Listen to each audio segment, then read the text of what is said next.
오늘 이 아침 우리에게 주신 말씀은 창세기 13장 1절에서 13절까지 가겠습니다.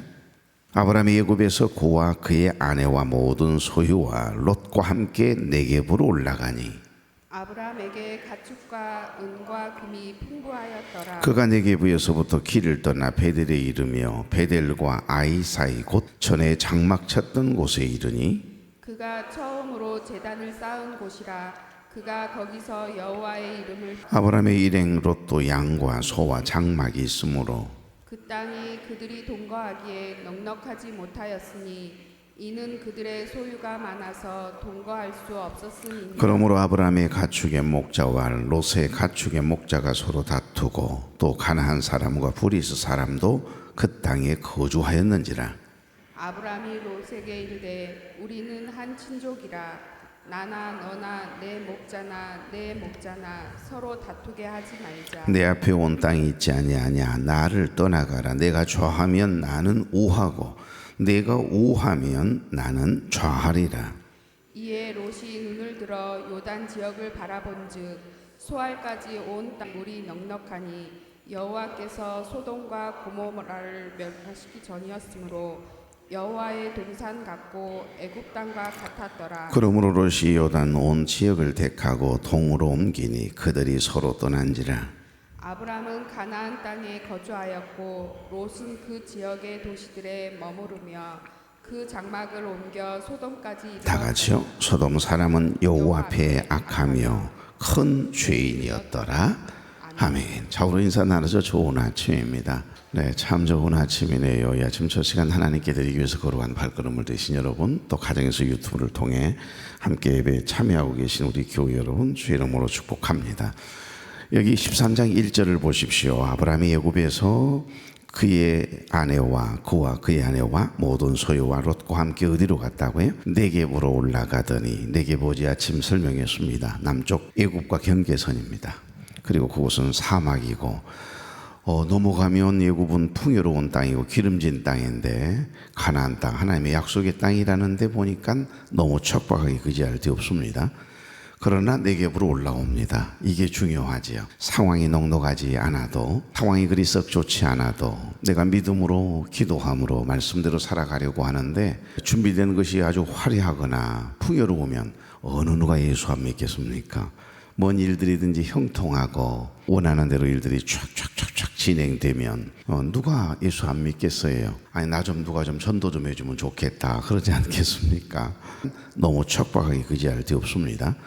그러나 네겝으로 올라옵니다. 이게 중요하지요. 상황이 넉넉하지 않아도, 상황이 그리 썩 좋지 않아도 그런데도 순종할 수 있는 것, 그것이 믿음이고 그 믿음을 하나님은 보시는 거지요. 그러니까 아브라함이 특별해서가 아니라 아브라함이 우리보다 더 의롭고 선하고 특심이 있어서 아브라함을 믿음의 조상 삼으신 거 아니라는 건 아시죠? 아브라함의 그 무엇 한 가지가 마음에 딱 드신 거예요. 하나님은 그러세요. 그것을 의로 여기시고 믿음의 조상 삼으시고 저와 여러분을 하나님의 자녀로 믿음의 거장이 되도록 선택해 주셔서 우리를 늘 보호하시고 지키시고 임마누엘의 축복 우리와 함께 해주시는 줄로 믿습니다. 아브라함이 다시 약속의 땅 가나안으로 돌아온 겁니다. 여러분, 그들은 풍족해서 돌아온 게 아니에요. 그런데 이상합니다. 그렇게 힘들게 어려운 일을 당해가서 큰 어려움을 만나가 죽을 뻔했는데 깨달을 때까지 기다리시고 침묵하시고 되레 오히려 전혀 잘못이 없잖아요. 바로가 뭔 잘못이 있겠습니까? 바로의 신하들이 이 아브라함의 아내를 바라보고 누이라고 그러니까 내 아내 삼기는 이건 너무 버겁고 너무너무 아름다운 이 아브라함의 아내를 바라보고 어떻게든지 임금에게 잘 보이기 위해서 임금에게 갖다 바친 것 아니겠어요? 그러니까 순수한 마음으로 했으니까 그들이 죄를 지어서가 아니지만 하나님은 안 되겠다 싶었던지 동침하기 전에 이놈 남의 아내를 네가 감히 이래가면서 하나님이 직접 개입하셔서 바로를 얼마나 혼쭐이 나게 하셨으면 있는 없는 금은 보화를 다 싸서 소와 양과 가축까지 그냥 챙겨가지고 제발 이 땅을 떠나라. 너 왜 나에게 거짓말했느냐? 나 이러다 큰일 날 뻔했다. 이 땅에 큰 재앙이 내릴 뻔했지 않느냐? 그러면서 돌려보낸 것 아니겠습니까? 그러니까 그들은 갑자기 풍족해졌어요. 양과 소와 장막이 많아졌습니다. 그런데 여러분, 재산이 늘어나고 부유해지니까 오히려 감사하고 평안할 줄 알았더니 가난하고 힘들 때는 하나님만 의지하고 하나님 중심으로, 말씀 중심으로 기도하면서 서로 위로하고 서로 기도하며 그렇게 은혜 가운데 지내더니 재산이 늘어나면서 부유해지면서 조카 롯의 목자들과 다툼이 생긴 거예요. 우리가 회개하고 돌아서 하나님의 말씀대로 살아가면 유혹이 없어야 되거든요. 죄를 지을 일이 없어야 되는데 아니에요. 여기 아브람과 롯이 거한 베델과 아이 사이의 땅이 기근과 넉넉하지 못한 물과 목초지로 인해서 아브람의 종들과 조카 롯의 목자들이 물과 목초지를 확보하려고 서로 다투게 된 겁니다. 성경에 보면 아브람부터 기록이 되어 있죠. 그래서 아브람이 큰아들인 줄 아는데 아니라는 거 말씀드렸죠. 원래 성경의 기록은 사실은 영적인 영향력이 있는 하나님의 사람들의 이름이 항상 앞으로 옵니다. 바울도 마찬가지잖아요. 먼저는 바나바가 기록이 되다가 사도 바울이 귀한 사역에 쓰임을 받는 순간부터 바울이 제일 앞으로 오잖아요. 그러니까 특별히 바나바가 좀 부족하고 바울이 특별해서가 아니고요. 하나님이 바울을 중심으로 하실 일이 있다 이 말이고, 아브람을 하나님께서 선택하셔서 세 아들 중에 아브람을 통해서 일하시겠다라고 하는 그런 암시적인 의미가 담겨있는 족보입니다. 그러니까 아브람이 제일 먼저 쓰여져 있지만 큰아들이 아니고요, 셋째입니다. 셋째. 그래서 큰아들 하란이 그만 갈대아 우르에서 세상을 떠나거든요. 그 세상을 큰아들이 떠남으로 인해서 결국 데라는 우상을 만드는 모든 직업을 다 때려치고 갈대아 우르를 떠나게 돼요. 이미 아브람에게 갈대아 우르에서 떠나라고 만나 주셨고 말씀해 주셨습니다. 그러니까 환경을 하나님께서 만드시는 거예요. 내가 뜻을 딱 정하고 순종하겠다고 하면 그 순간부터 하나님께서 아버지의 마음을 먼저 돌이키십니다. 그래서 갈대아 우르를 떠나서 수백 년 동안 살았던, 조상 대대로 살았던 땅에서 큰 마음을 놓고 아들 하란이 죽으니까 우리 하란으로 가자. 참 희한하죠. 좀 아이러니해요. 지명이 하란이에요. 갈대아 우르에서 떠나가지고 800km 저 북쪽으로 올라갔는데 하란 땅이었습니다. 그 하란 땅에서 아버지가 죽습니다. 데라가 죽거든요. 아버지하고 같이 있을 때는 또 결단을 못하고 있거든요. 그러다가 아버지 돌아가시고 나니까 또 큰형 하란이 죽고 나니까 조카 롯이 따라오겠다니 그 조카 롯을 데리고 결국에는 가나안으로 다시 800km를 내려온 겁니다. 하나님이 약속하신 땅이라고 하니까. 그래서 베델에 도착하자마자 이곳이 바로 내가 너희들을 위하여 내 후손을 위하여 준비한 예비된 땅이라고 말씀해 주셔요. 그때 아브라함은 너무 감동하고 그게 믿어지니까요. 자손이 없는 아브라함이 하나님 앞에 제단을 쌓고 여호와의 이름을 부른 줄로 믿습니다. 거기서 주님의 첫사랑 경험한 거예요. 그런데 기근이 왔다고 그만 애굽에 내려갔다가 말고 큰 어려움을 만났는데 하나님이 직접적으로 개입해 주셔서 하나님께서 건져주시고 그들에게 많은 재물과 가축을 덤으로 얻어서 애굽 땅에서 오고 있는 거예요. 그곳이 바로 어디입니까? 네게부를 지나 베델이라고 하는 곳입니다. 이 베델은 어떤 곳인가요? 오늘 여기 가만히 자세히 보십시오. 사실 이 오늘 본문을 통해서 우리는 아브람과 조카 롯의 차이는 무엇인가를 살펴보며 은혜를 나누고자 합니다. 조카 롯도 가장이 됐을 것 아니에요. 식솔들이 있는 거예요. 아브람 따로 식솔들이 있을 거 아니겠습니까? 그러니 기존에 살고 있는 가나안 족속들도 두 족속이 있고 그 땅에서 같이 소와 양떼를 키울 수가 없는 거예요. 자, 첫 번째 어제 아침 말씀이 뭐였습니까? 2절부터 3절 다 같이 아브라함에게 가축과 은과 금이 풍부하였더라. 3절 그가 네게부에서부터 길을 떠나 베델에 이르며 베델과 아이 사이 고천에 장막 쳤던 곳에 이르니. 4절 그가 처음으로 제단을 쌓은 곳이라. 그가 거기서 여호와의 이름을 불렀더라. 아멘. 하나님의 약속보다도 눈앞에 환경, 펼쳐진 어떤 환경을 더 크게 보았던 그것이 문제의 핵심이었음을 이제 뒤늦게 깨닫게 된 아브라함이 큰 결단을 하고 네게부를 지나 베델로 지금 올라간 거예요. 그래서 그는 애굽을 떠나 곧장 하나님의 집이라는 뜻을 가진 베델로 올라간 겁니다. 그래서 첫째, 특별히 아브라함과 롯의 모습을 통해서 우리에게 보여주시는 것은 실패의 자리에서 돌아선 곳은 어디였다? 하나님의 집이라고 하는 뜻을 가진 베델이었다. 다시 말하면 주님을 처음 만났던 곳, 하나님의 약속이 있는 땅, 그리고 그 베델은 특별한 의미가 있어요. 앞으로 이제 아브라함의 후손들인 이삭과 야곱도 다 이 베델과 연관되거든요.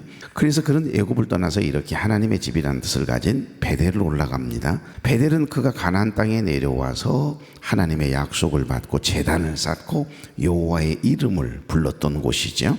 아브라함에게 있어서 베델은 첫사랑의 장소입니다. 주님의 약속을 받았던 장소고 특별한 은혜를 입었던 장소, 하나님과의 관계가 시작된 곳이라고 해도 과언이 아닙니다. 이렇게 하나님과의 관계를 회복하기 위해서 신앙의 출발점으로 돌아간 겁니다. 내가 어디서부터 잘못됐다라고 하는 걸 이제 깨닫죠. 큰 어려움을 만나. 그래서 결국 처음 하나님의 약속이 있는 땅 베델로 올라가자. 베델로 올라가자. 여러분, 야곱도 세겜 땅에서 형 에서와의 화해 문제를 하나님께서 해결해 주시고 나를 죽이려고 했던 이 에서가 용서하거든요. 그러니까 얼싸안고 엉엉 울면서 화해가 이루어지는 순간 긴장이 이제 풀어졌어요. 하나님을 의지하며 그렇게 야복강가에서 하나님만이 이 문제를 해결할 수 있습니다. 내 형의 마음을 움직일 수 있습니다. 그러면서 날이면 날마다 성전에 나와 기도하는 우리들의 모습처럼 그렇게 하나님만 의지하고 하나님 앞에 부르짖고 기도했던 이 야곱이 세상에 에서의 문제가 해결되니까 기도의 응답이 딱 떨어지니까 그때부터 여러분 육적인 사람으로 다시 변해버리거든요. 야곱이 우리 조금만 더 부자가 된 다음에 하나님과 약속한 베델로 올라가자. 그러다가 세겜 땅에서 그만 사랑하는 딸 디나가 그만 겁탈을 당하는 좋지 않은 일이 벌어지죠. 그 일로 인해서 결국 세겜 땅에 있는 모든 남자들을 척살해서 죽여버리는 시몬과 레이 두 번째, 세 번째 아들의 무지막지한 살인극이 벌어지게 되고 그때서야 충격을 받은 이 아버지 야곱이 안 되겠다. 모든 신상을 여기다 다 버리고 땅에 묻고 불태우고 떠나자. 베델로 올라가자 그러거든요. 지금 여기 누구하고 똑같습니까? 아브라함이 지금 자기의 잘못을 깨닫고 진정한 회개 돌아서는 거거든요. 어디로요? 바로 실패의 자리에서 돌아온 곳은 하나님의 집이라고 하나님의 약속이 있는 베델이었음을 이야기합니다. 그러니까 여러분, 특별히 회개란 단순히 잘못된 행동을 멈추는 것으로 그치는 거, 그것이 회개일 수 있죠. 그런데 휘체인짐이 돌아서야 되거든요. 그 삶이 돌아서지 않으면 그건 회개가 아닙니다. 진정한 회개 3단계. 첫 번째, 내가 죄인임을 알아야 돼요. 죄인임을 모르는 사람이 나 회개합니다. 하나님 용서해 주세요. 그랬다고 그게 회개입니까? 그거 회개 아닙니다. 또 그 나쁜 짓을 하면 그건 회개 아니죠. 첫째, 죄인임을 고백해야 돼요. 내가 죄인임을 알아야 됩니다.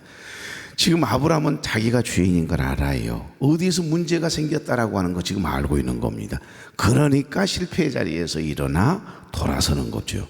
그 돌아설 힘은 내가 죄인임을 깨달았을 때 결국 돌아설 힘이 생기는 겁니다. 내가 죄인임을 깨달아야 돼요. 둘째, 그 죄 때문에 내가 괴로움이 슬퍼함이 있어야 돼요. 그 괴로움이 슬퍼함이 없으면 절대 죄를 이겨낼 힘이 없어요. 지금 아브라함이 죽게 될 위기에 놓였고 아내를 뺏김당할 뻔했잖아요. 이건 상상을 초월, 그 하룻밤이 얼마나 길었겠습니까? 성경은 간단하게 기록해 놓았지만 내 한 번의 실수로 인해, 죄로 인해 내가 기근을 피해서 하나님의 약속을 믿고 기다려야 되는데, 하나님께 물어야 되는데, 절대 믿음, 절대 순종의 사람이 될 사람이 말이죠, 기근 때문에 어려운 환경 때문에 잠깐 그냥 애굽에 잠깐 내려갔다 오는 거 뭐 하나님도 이해하시겠지, 이 인간적인 육적인 생각 아니겠어요? 그런데 그게 잘못됐다는 것을 이제 아내를 데려가고 지금 아내를 꾸미고 난리가 아니잖아요. 준비시키는 거예요. 바로의 후궁으로 삼으려고. 그런 과정에 자기가 지은 그 죄 때문에 한 번의 거짓말이, 그리고 한 번의 불신앙의 행동이 얼마나 큰 괴로움이었겠냐고요. 그러니까 내가 죄인임을 아는 거 중요하지만 더 중요한 것은 그 죄 때문에 괴로움이, 슬퍼함이 있어야 돼요. 그 죄가 자꾸 기억이 나고요, 내 머릿속에서 내 생각에서 떠나지 않고 야릇함, 그 순간에 그 희열이 자꾸 생각이 나면 그 죄 절 끊을 수가 없습니다. 밀어낼 힘이 없잖아요. 그래서 그 죄로 인해서 당하는 괴로움이, 슬픔이 있어야 돼요. 그래야 나를 그 죄 가운데서 일어서게 하고 돌아서게 하거든요. 세 번째가 히스춘짐이에요. 돌아서는 거예요. 완전히 돌아서서 베델로 올라가야 되는 겁니다. 그것이 진정한 회개임을 지금 여기 보는 그대로 이 기록을 통해서 우리에게 말씀하고 계시네요. 베델로 돌아오지 않는 회개는 회개가 아니죠. 만민이 기도하는 하나님의 집인 바로 이게 베델로 돌아오는 거, 주님을 처음 만났던 은혜의 자리로 돌아오는 거, 내가 늘 예배 가운데 은혜를 받았던 그 주님의 첫사랑, 기도할 때 하나님께서 베풀어 주셨던 그 감격과 그 은혜, 그게 그리워서 새벽이면 막 깨자마자 오시는 우리 권사님들 계시잖아요.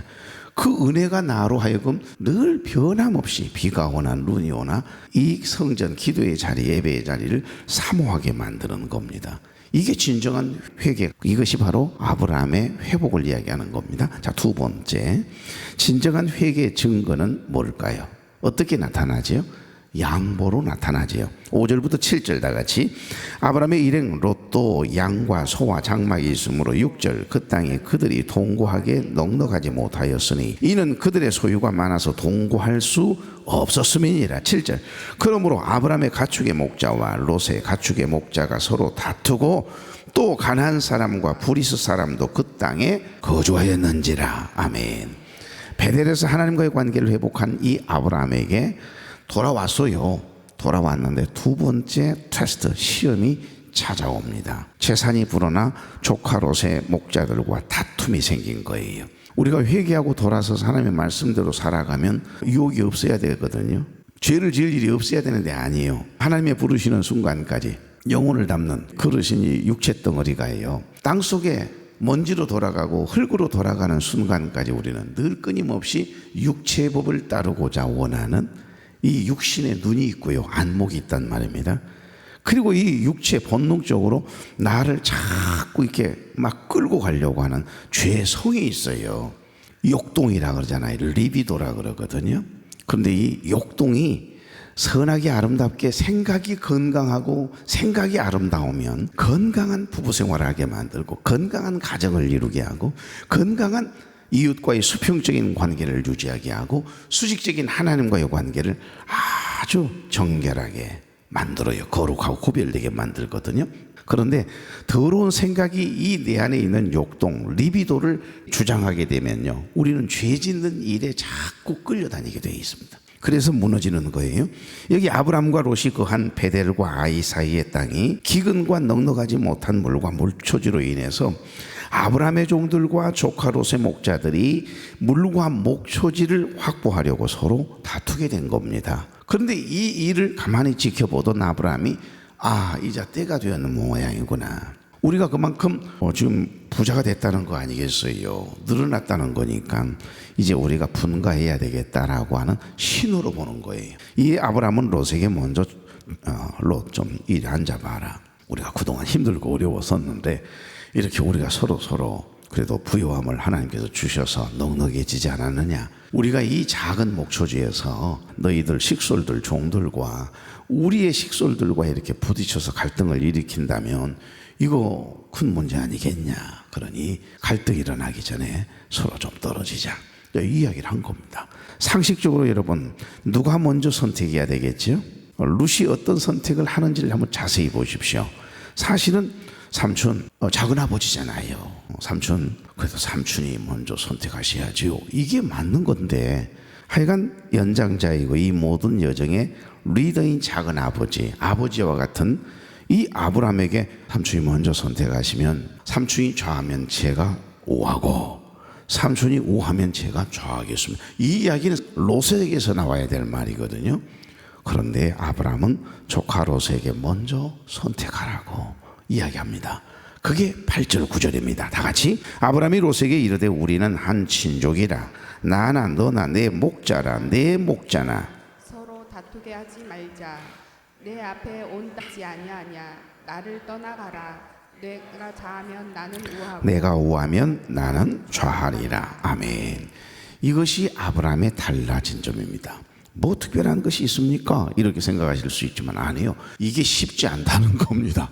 조카라도 내 자식이라도 부모 형제라도 이게 쉽지 않아요. 재산 딱 하나 놓고 여러분 아버지 돌아가시고 어머니 돌아가시고 나면 재산 조금 남아 있어 봐봐요. 그거 이상해요. 미묘한 심리전이 벌어집니다. 그 참 묘하거든요. 그러니까 아브라함도 사람이지 않습니까? 얼마든지 아브라함이 먼저 선택한다고 해도, 좋은 땅 먼저 선택한다고 해도 이 일을 제기할 사람도 없고 나쁘다고 얘기할 사람도 없습니다. 여러분, 그럼에도 불구하고 이런 마음을 가질 수 있는, 먼저 너가 선택해라. 너가 선택하면 나는 정반대로 가겠다. 이게 사실 쉬운 것 같아도 굉장히 어려운 일이잖아요. 마음이 그만큼 넓어진 겁니다. 자, 이런 마음을 가질 수 있는 여유가 여러분 무엇이라고 생각하세요? 첫째는 하나님의 약속이 있기 때문에 다른 게 눈에 들어오지 않아요. 둘째, 그 약속을 믿었기 때문입니다. 아무리 여러분 하나님의 약속이 있다고 해도 그 약속을 믿는 믿음이 없으면 절대 우리가 마음이 넓어질 수가 없어요. 셋째, 진짜 이유는 하나님과의 수직적인 관계, 회개 때문임을 알 수가 있습니다. 사실은 이 본문 안에서는요, 아브라함의 회개라고 저는 제목을 잡고 싶을 만큼 아브라함의 참된 회개의 모습이 구체적으로 삶을 통해, 이 말을 통해 나타나고 있다는 겁니다. 그러니까 진정한 회개는 져주는 거다. 진정한 회개는 뭐냐? 은혜를 받은 사람은 반드시 양보하게 되어 있다. 애굽으로 내려갔던 그 일로 깨닫게 된 것이 너무 많았던가 봐요. 그래서 그때부터 아브라함은 자신이 원하는 것이 아니라 하나님이 원하시는 쪽을 항상 딱 붙잡고 선택을 해요. 하나님이 내가 이것을 선택할 때, 이렇게 결정할 때 가장 기뻐하시지. 그러니까 하나님의 기쁨이 뭔 줄 안다니까요. 나 주님의 기쁨 되기 원하네. 주님의 기쁨이 되기를 원하는 마음이 있으니까, 하나님, 내가 어떤 마음을 품고 어떤 선택을 하고 어떤 결정을 하는 것을, 어떤 말을 하는 것이, 어떤 행동을 하는 것을 기뻐하는지 알아요. 진정한 회개는 바로 이런 겁니다. 그런데 조카 롯은 다르잖아요. 10절 보실래요? 이에 롯이 눈을 들어 요단 지역을 바라본즉 소알까지 온 땅에 물이 넉넉하니 여호와께서 소돔과 고모라를 멸하시기 전이었으므로 여호와의 동산 같고 애굽 땅과 같았더라. 롯이 눈을 들어서 요단 지역을 쫙 보니까 기가 막힌 땅이거든요. 이 한마디는 롯의 선택이 전적으로 어디에 기준하고 있다는 거죠? 시각적인 판단에, 육적인 판단에 근거하고 있다라고 하는 걸 말해줍니다. 그런 기도하거나 하나님의 뜻을 묻거나 이런 영적인 사람이 아닌 걸 얼른 알 수 있어요. 자신의 눈에, 마음에 가장 좋아 보이는 것, 그것은 내 것이 돼야 돼요. 이건 아무리 나를 위해 주었던, 나를 아들 삼으려고 했던 삼촌이라도 이건 놓칠 수 없지. 이건 내 것이 돼야 돼. 여러분, 우리가 시기와 질투는 뭐지요? 저건 내 것이 돼야 된다는 생각이 아주 강한 마음이 시기와 질투거든요. 그리고 어차피 내가 못 가질 것은 저 사람이 가지게 해서는 안 된다. 저거 없애버려야 된다. 무서운 생각입니다. 그러니까 지금 어찌 보면 이 롯의 마음에는 딱 마음에 드는 그 소돔과 고모라 땅이 너무 기름진 땅이고 강이 흐르고 있고 기가 막히거든요.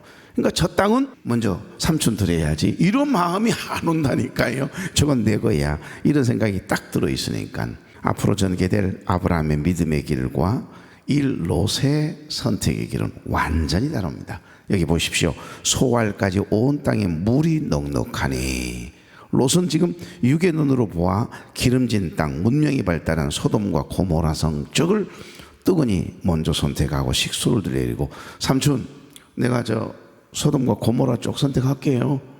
그동안 고마웠습니다. 이러고는 가요, 그냥.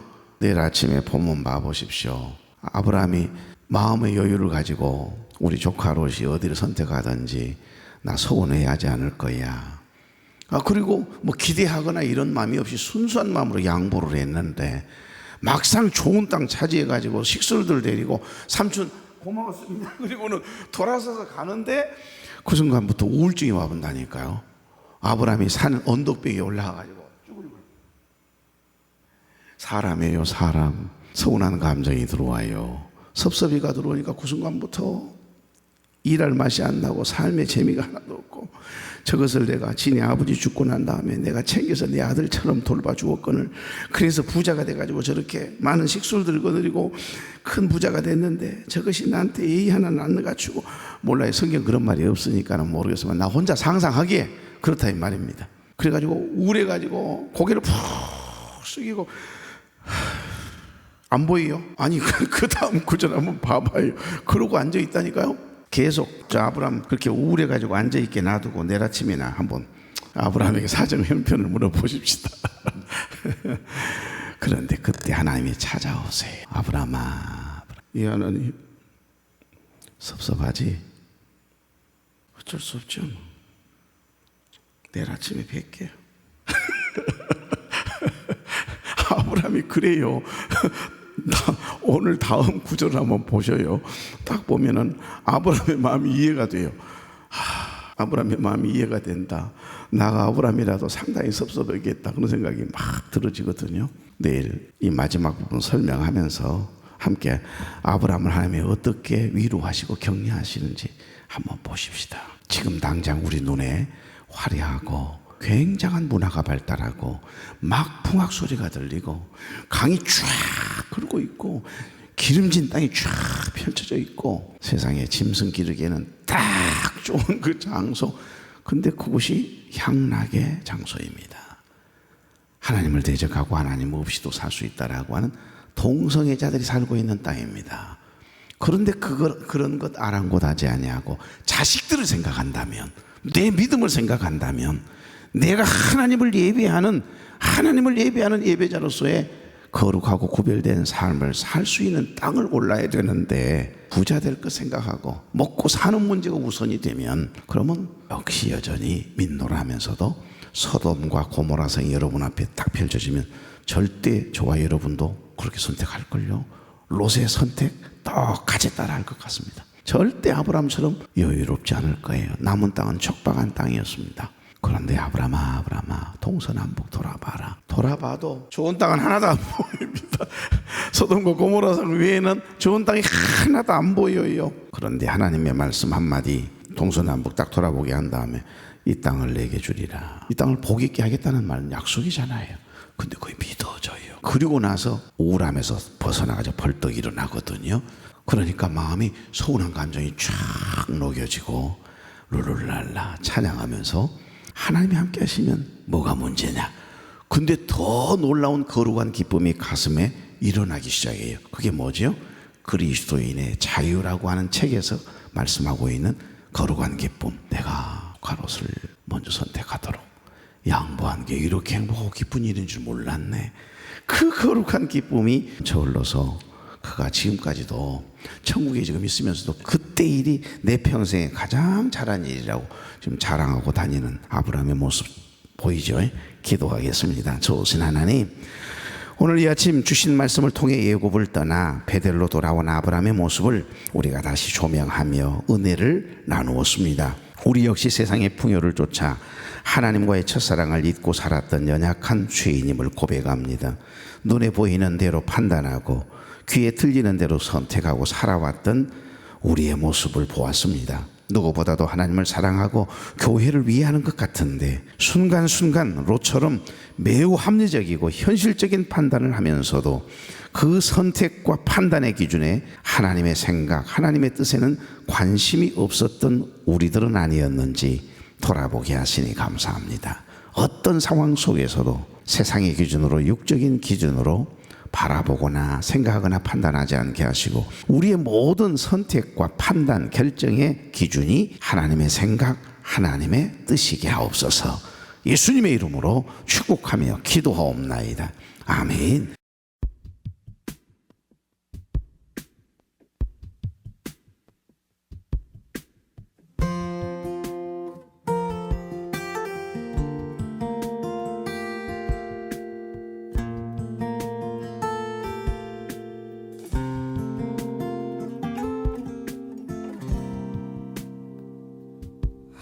하나님은 너를 만드신 분, 너를 가장 많이 알고 계시며, 하나님은 너를 만드신 분, 너를 가장 깊이 이해하신단다. 하나님은 너를 지키시는 분, 절대 포기하지 않으며 하나님은 너를 지키시는 분, 너를 쉬지 않고 지켜보신단다. 그의 생각 셀 수 없고 그의 자비 무궁하며 그의 성실 날마다 새롭고 그의 사랑 끝이 없단다.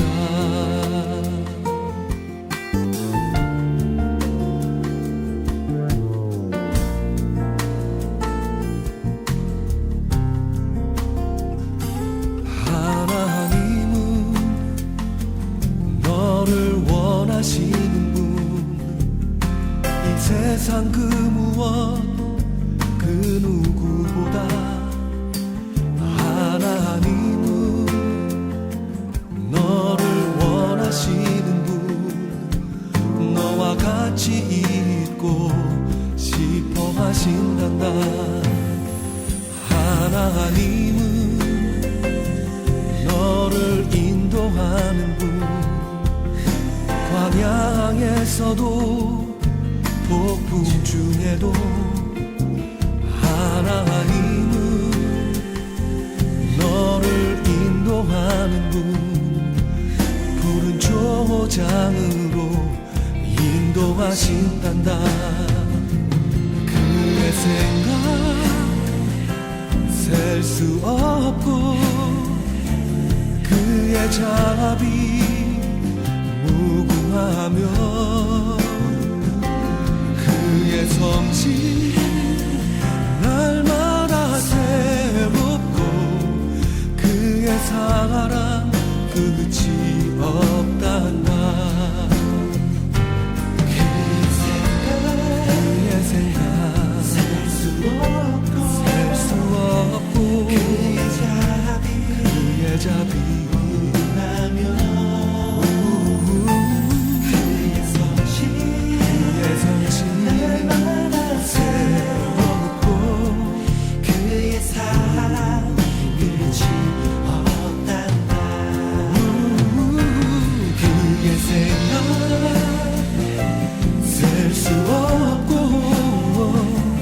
그의 자비 무궁하며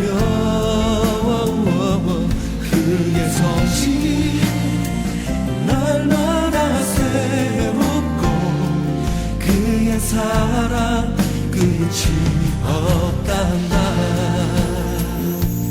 그의 사랑 끝이 없단다.